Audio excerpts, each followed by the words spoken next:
অলোকের আজ night duty, তাই রাত ৯টার মধ্যে খেতে বসে পড়েছে।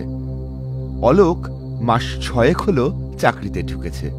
বাড়ি থেকে ২ কিলোমিটার দূরে শ্মশান। সেই শ্মশান ঘাটের ঘাট অফিসার সে। অলোকের ছোটবেলা থেকেই ভূতটুতের কোনো ভয় নেই। আর ঘাটের সিনিয়র অফিসার চ্যাটার্জিদা খুব যত্ন করে অলোককে কাজ শিখিয়ে দিচ্ছেন। আবার বাড়ির খুব কাছেই অফিস, গাড়ি ঘোড়ায় চাপতে হয় না। গ্রামের মেঠো পথ ধরে নিজে সাইকেল চালিয়েই যাওয়া যায়। কাজের জায়গায় এত সুখ আর কোথায় পাবে সে? কিন্তু অলোকের মা ছেলের এই চাকরিতে একেবারে খুশি নয়। একে তো শ্মশান ঘাট, তারপরে নাইট ডিউটি, তাই মায়ের যত আপত্তি। আর একটু ভাত দি? না মা, আর দিও না। বেশি খেলে অফিসে গিয়ে কাজ করব কি করে? তোর এই কাজ আমার কিন্তু মোটেই পছন্দ হয়নি। অলোক, তুই একটা অন্য চাকরি দেখ। আমার অফিসে কাজের চাপ খুবই কম। মৃতদেহ এলেই কাজ, না হলে আর তেমন কাজের চাপ কোথায়? এমন সুখের চাকরি আর কোথায় পাবো বলো তো? কিন্তু এভাবে রাত বিরেতে শ্মশান ঘাটে তোকে যেতে হয়, আমার তো ভাবলেই ভয় লাগে। কাল আবার তোর জন্মদিন, সকালে কিন্তু তাড়াতাড়ি বাড়ি ফিরে আসিস। চেষ্টা করব মা।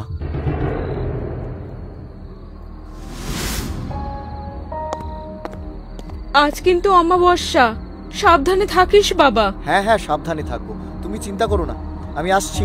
দুগ্গা দুগ্গা।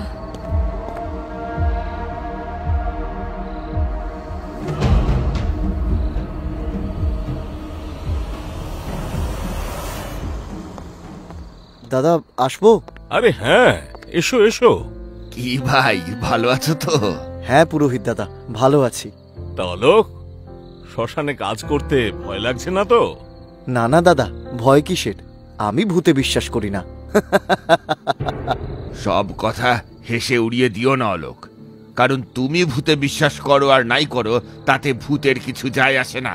মনে রেখো, ভূত আছে। ভূত আছে? তাহলে আজ রাতে একটা সত্যি ভূতের গল্প শোনা যাক।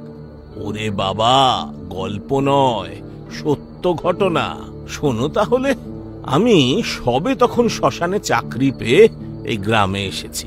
গ্রামের কাউকেই তেমন চিনি না। তখন বর্ষাকাল, সেদিন আমার নাইট ডিউটি ছিল। ভারী বৃষ্টির জন্য আমার কলিগ অনুপম দা আসতে পারেননি। আমি এই ঘুটঘুটে অন্ধকার শ্মশানে একেবারে একা, সঙ্গে শুধুমাত্র একটা হ্যারিকেন। সেদিন বুঝলে, অনুপম দাও অফিসে আসেননি। আমি পুরো একা। তোমার মতো আমারও তখন যুবক বয়স, ভূতে ভয় পেতাম না। যাই হোক, বেশ কিছুক্ষণ কাউন্টারে বসে রেজিস্টার খাতাটা উল্টে পাল্টে দেখে দরজা বন্ধ করে কম্বল মুড়ি দিয়ে শুয়ে পড়লাম। আমি নিশ্চিত এই ভারী বর্ষায় কেউ মৃতদেহ নিয়ে শ্মশানে আসতে পারবে না। কিন্তু জানো, শুতে না শুতেই দরজায় খটখট করে টোকা পড়ল। কে?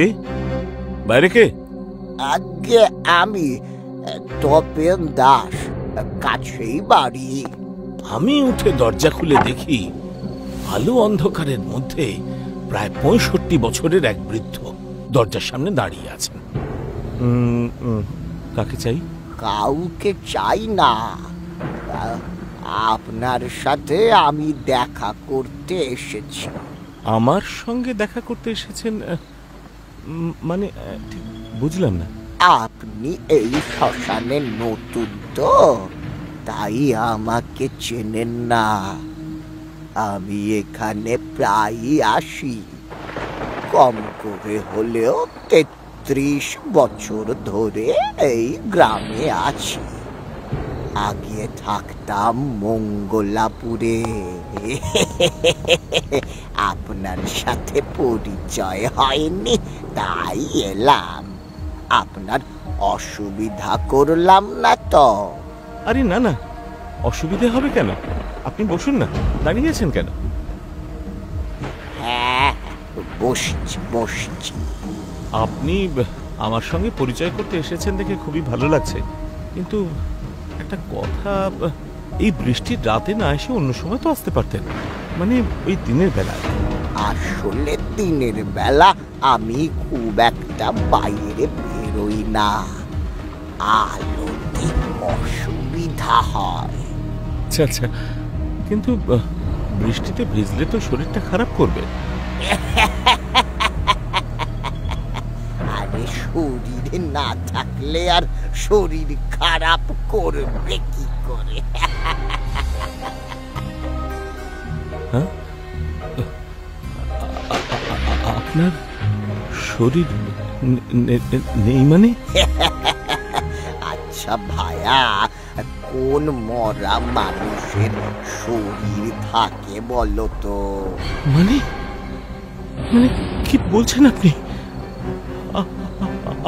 আপনি আপনি মারা গেছেন? ওই প্রায় বছর 10 আগে আমি মারা গেছিলাম। মারা যাওয়া অবধি শরীরটা আমার কাছেই ছিল।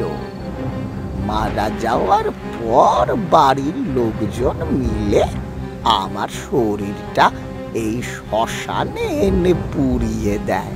তারপর থেকে আমার আর শরীর খারাপ হওয়ার ভয় নেই।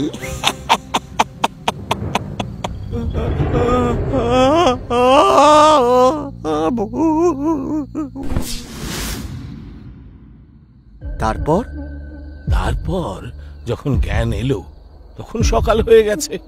অনুপম দা সকালে অফিসে এসে দেখেন আমি অজ্ঞান হয়ে মেঝেতে পড়ে আছি। গত বছর আমার সাথে একটা অদ্ভুত ঘটনা ঘটেছিল। শীতের রাত, সেদিনও ছিল অমাবস্যা। আমি বাড়িতে ঘুমোচ্ছিলাম, আমার মোবাইল চার্জ শেষ হয়ে বন্ধ হয়ে গেছে। আমি খেয়াল করিনি, হঠাৎ আমার দরজায় কড়া নাড়ার আওয়াজ পেলাম। কে কে এসেছে এত রাতে? আগে আমি দুঃখীরাম, দুঃখীরাম দত্ত, পাশের গ্রামেই থাকি। তা পাশের গ্রামে ছিলে ভালোই তো ছিলে, এত দূর থেকে কষ্ট করে মধ্যরাতে এখানে আসতে গেলে কোন দুঃখে? আচ্ছা দুঃখীরাম, তোমাদের গ্রামে কি সুখ নেই? আগে সুখ দুঃখের কথা নয়, আমি আপনাকে শ্মশানে নিয়ে যেতে এসেছি। আমাকে শ্মশানে নিয়ে যাবে কেন? আমি তো এখনো বেঁচে আছি। আপনি বেঁচে আছেন, এদিকে আবার একটা মৃতদেহ আপনার জন্য শ্মশানে চুপচাপ শুয়ে আছে। আপনি না গেলে যে মৃতদেহ পোড়ানো যাচ্ছে না। ও, তা সে কথা আগে বলবে তো। কিন্তু বডি এলে তো ঘাট বাবু, মানে ওই চ্যাটার্জি বাবুই আমাকে ফোন করতেন। এই, তুমি চোর নও তো? না না না না, আমি চোর নই, আমি দুঃখী। আপনার ফোন বন্ধ, তাই আমি এসেছি আপনাকে নিয়ে যেতে। ও তাই তো, আমার ফোনটা তো আবার বন্ধ হয়ে গেছে। চ্যাটার্জি বাবু নিশ্চয়ই আমাকে ফোনে না পেয়ে দুঃখীরামকে পাঠিয়েছেন। এই দাঁড়াও, আমি আসছি। আরে আমার টর্চটা গেল কোথায়? আমার কাছে টর্চ আছে, আপনি আসুন, আরে দেরি করবেন না। হ্যাঁ, আসছি। তারপর আমি চাদর গায়ে দিয়ে দুঃখীরামের সাথে বেরিয়ে পড়লাম। দুঃখীরাম আমাকে টর্চের আলো দিয়ে পথ দেখিয়ে নিয়ে গেল। শ্মশানের কাছে এসে দেখি, হ্যাঁ, একটা মৃতদেহ শোয়ানো রয়েছে। পাশে 2-4 লোক ঠান্ডায় চাদর মুড়ি দিয়ে কাঁপছে। এখানে ভূত কোথায়? সবকিছুই তো স্বাভাবিক। হ্যাঁ, সবকিছু স্বাভাবিকই ছিল, কিন্তু শ্মশানে ঢোকার সময় দুঃখীরাম আমাকে বললে, আগে আপনি ভেতরে যান, আমি একটু আসছি। এই কোথায় যাবে তুমি? এই একটু আসছি, এই যে আপনার টর্চটা ধরুন, আমি আসছি। আরে এটা তোমার টর্চ তো, আমাকে দিয়ে গেলে কেন? আমার টর্চটা তো আমি খুঁজেই পাইনি। ওটা আপনারই টর্চ, ভালো করে দেখুন। এ কি কাণ্ড, এটা তো আমারই টর্চ, ওর কাছে গেল কি করে? আরে পুরোহিতদা, আপনি চলে এসেছেন। আপনাকে ফোনে না পেয়ে আমি নিজেই আপনার বাড়ির দিকে যাচ্ছিলাম। তো ভালোই হয়েছে আপনি চলে এসেছেন। কিন্তু আপনিই তো আমার বাড়িতে লোক পাঠিয়েছিলেন। আরে লোক কোথায় পাবো, আমি তো নিজেই যাচ্ছিলাম। আসুন আসুন। বাড়ির লোক কে আছেন? মুখের ঢাকাটা সরিয়ে দিন। এনার নাম কি? এগিয়ে এনার নাম হইল দুঃখীরাম দত্ত, পাশের গ্রামেই বাড়ি। দুঃখীরাম দত্ত? আগে আর দেরি করবেন না, আমার ছেলেটা ঠান্ডায় কাঁপছে একেবারে, তাই তো আমি নিজে গিয়েই আপনাকে বাড়ি থেকে নিয়ে এলাম। আপনার কাজ শুরু করুন। ইন্টারেস্টিং। আর বলো না, একটু হলে আমি ওখানে অজ্ঞান হয়ে পড়ে যেতাম। আচ্ছা চ্যাটার্জি দা, আপনি কিন্তু ভূতের গল্প লিখতে পারেন, আবার চাইলে সিনেমা সিরিয়ালের স্ক্রিপ্টও লিখতে পারেন। নাম দেবেন সত্যি ভূতের গল্প। পুরোহিত দাদাও কিন্তু কম যান না, দারুণ ছিল গল্পটা। এভাবে হেসো না ভায়া, এরকম ভয়ানক অভিজ্ঞতা যেদিন নিজের হবে সেদিন বুঝতে পারবে আমরা সত্যি কথা বলেছিলাম কিনা। আচ্ছা, যেদিন আমার ভয়ানক অভিজ্ঞতা হবে সেদিন দেখা যাবে। হ্যাঁ, আর সেরকম অভিজ্ঞতা না হওয়া পর্যন্ত আমি ভূতে বিশ্বাস করব না। আমাদের বলার কাজ বললাম, এবার তুমি ভূতে বিশ্বাস করবে কি করবে না সেটা সম্পূর্ণ তোমার ব্যাপার। কি পুরোহিত দা, রাতটা এখানে থেকে যাবেন নাকি? না না চ্যাটার্জি বাবু, আজকে ঠান্ডাটা মনে হয় একটু বেশিই পড়েছে। আমি আজ বাড়ি চলে যাই। যদি মরা আসে একটা ফোন করে দেবেন, আমি চলে আসব। হ্যাঁ দাদা, আপনি চলে যান, দরকার হলে আমি ফোন করব। হ্যাঁ, আমি যাই। সাবধানে থেকো অলোক ভায়া। আপনিও সাবধানে থাকবেন। অন্ধকার পথ, অমাবস্যার রাত। সরি চ্যাটার্জি বাবু, আপনার এই সহকর্মীকে কাজ শেখানোর পাশাপাশি কার সঙ্গে কিভাবে কথা বলতে হয় সেটাও শেখাবেন। চললাম। অলোক, পুরোহিত দাদা কিন্তু তোমার উপর রাগ করলেন, ওনার সাথে এভাবে মজা না করলেও পারতে। সরি দাদা, আমি হাসি চেপে রাখতে পারিনি। আরে আমাকে সরি বলে কি হবে, কালকে ওনার সঙ্গে নিজে কথা বলে রাগ ভাঙিও। যাও যাও, এখন তুমি একটু গিয়ে শুয়ে নাও, আমি জেগে আছি। ডেড বডি এলে ডেকে দেব। ঠিক আছে দাদা।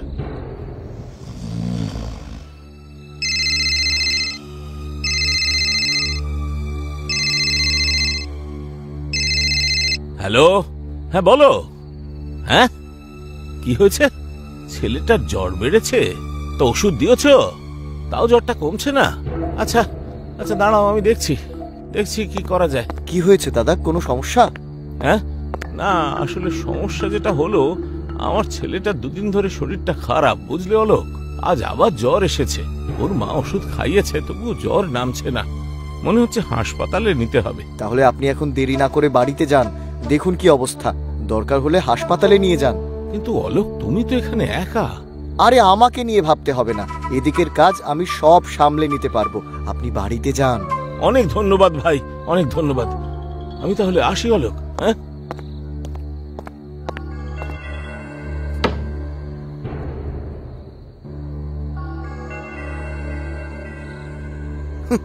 আমাকে দেখাচ্ছে ভূতের ভয়। নিজে ছোটবেলায় ভূত সেজে কত মানুষকে ভয় দেখিয়েছি, তার কোনো হিসেব নেই, আর আমি নাকি ভয় পাবো। কে? কাউন্টারে আসুন, কাউন্টার খোলা আছে। চপ বাবা, এত রাতে কে আবার দরজায় টোকা দেয়? বাজে কটা এখন? রাত 12টা সবে। আরে কে বারবার দরজায় টোকা দিচ্ছেন? কাউন্টারে আসুন না। আচ্ছা মুশকিল তো, ঠিক আছে দাঁড়ান, আমি দরজা খুলছি। এত রাতে কে এলো আবার কে জানে? এত রাতে কে আবার মজা করতে আসলো কে জানে? আবার আসলোই যখন চলে গেল কেন? কে বললে চলে গিয়েছি? আপনি আপনি কে? আগে আমি তপেন দাস, এইখানেই থাকি। আপনি নতুন তো, তাই আমাকে চিনবেন না। আপনার সাথে পরিচয় হয়নি, তাই এলাম। আপনার অসুবিধা করলাম না তো? না না, অসুবিধা হবে কেন? কিন্তু আপনি ঘরে ঢুকলেন কি করে? দরজা তো বন্ধ। হ্যাঁ, এটা একটা প্রশ্ন বটে। আমি কি করে ঘরে ঢুকলাম? আসলে আমার এখানে আর ঢুকতে বেরোতে দরজা জানলার প্রয়োজন হয় না, এমনি এমনি আসতে যেতে পারি। আপনি আপনি আপনি আমি তপেন দাস, দুঃখীরামের বন্ধু। আগে আমি দুঃখীরাম, আজ আপনারা আমার আর তপেনের নাম বারবার নিচ্ছিলেন, তাই আপনাদের সাথে দেখা করতে চলে এলাম। আপনারা আপনারা ভূত? দুঃখীরাম ভূত হলেও হতে পারে, আমি কিন্তু ভূত না, কারণ আমি ভূতে বিশ্বাস করি না। ভূত বলে কিছু হয় না। আমি ভূত হলে তুইও ভূত, 100 বার ভূত। বাহ রে, যতদিন আমার শরীর ছিল ততদিন আমি মানুষ ছিলাম, এখন শরীর নেই বলে আমি ভূত হয়ে গেলাম। এরকম আবার কি হয় নাকি কখনো? শোনো বাছা অলোক, একটা কথা মনে রাখবে, ভূত বললে কিছু হয় না।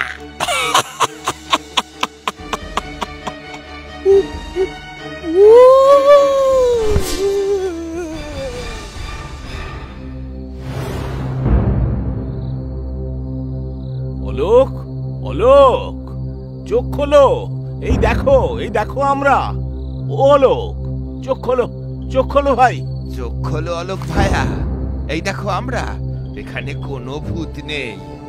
আমি কোথায়? আরে এই তো তুমি অফিসে। ভয় পেও না, আমরা সবাই আছি। ভূত ভূত ভূত!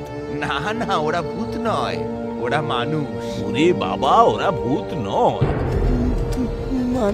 মানে আর কি, তুমি ভূতে বিশ্বাস করো না, তাই ভাবলাম তোমাকে একটু ভয় দেখাই। এই যে তপেন দাসকে দেখতে পাচ্ছো, ও হলো আমার সিনিয়র অফিসার অনুপম দা। বছর 4 হলো রিটায়ার করেছেন। ভাই অলোক, আমি কিন্তু এখনো বেঁচে আছি, আমাকে দেখে আর ভয় পেও না। আর দুঃখীরাম এই গ্রামেরই মানুষ, খুব ভালো লোক। আমাদের কোনো কিছুর প্রয়োজন হলে আমরা ওর কাছেই যাই, ও আমাদের খুব সাহায্য করে, যেমন আজ তোমাকে ভয় দেখাতে সাহায্য করেছিল। তার মানে ঘটনাগুলো বানানো ছিল? চ্যাটার্জিদার সাথে তপেন দাসের আলাপ পরিচয় করতে আসা, দুঃখীরামের পুরোহিত দাদাকে ডাকতে যাওয়া, সব ঘটনাই বানানো? হ্যাঁ, সবগুলোই মিথ্যে গল্প, আসলে ভূত বলে কিছু হয় না। তাহলে দরজা বন্ধ থাকা সত্ত্বেও অনুপম দা আর দুঃখীরাম অফিসে ঢুকলো কি করে? তুমি অফিসে আসার আগেই আমরা এসে পাশের ঘরে লুকিয়ে পড়েছিলাম, তাই তুমি কিছু বুঝতে পারোনি। তাহলে দরজায় টোকা কে দিল? দরজায় টোকা আমি দিয়েছি। আমার কেমন যেন সব গুলিয়ে যাচ্ছে। থাক বাবা, আরে গুলিয়ে কাজ নেই। তোমার তো আজ আমার জন্মদিন, কেক কাটতে হবে তো। আজ আমার জন্মদিন? আপনি কি করে জানলেন? আরে বাবা, আমি তো জানি তোমার আজকে জন্মদিন। যাই হোক, এবার কেক কাটা হোক, কি বলো সবাই? হ্যাঁ, happy birthday to you, happy birthday to you, happy birthday to you dear. এত রাতে আবার কে এলো? বলছি তো, কে এসেছেন কাউন্টারে আসুন। কে কে? আরে দাঁড়াও, আমি দেখছি।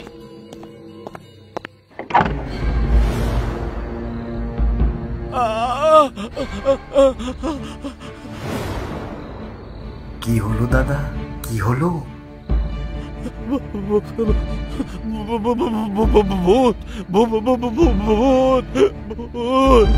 কি বলছেন চ্যাটার্জি দা?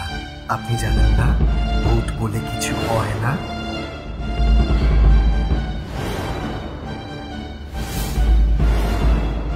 এই দেখুন না, ভূতের ভয়ে আমার প্রাণ শরীর ছেড়ে বেরিয়ে এলো। তার মানে কি আমি ভূত হয়ে গেছি? আমি ভূত নই চ্যাটার্জি দা, আমি ভূত নই। আপনি ভয় পাবেন না, ভূত বলে কিচ্ছু হয় না।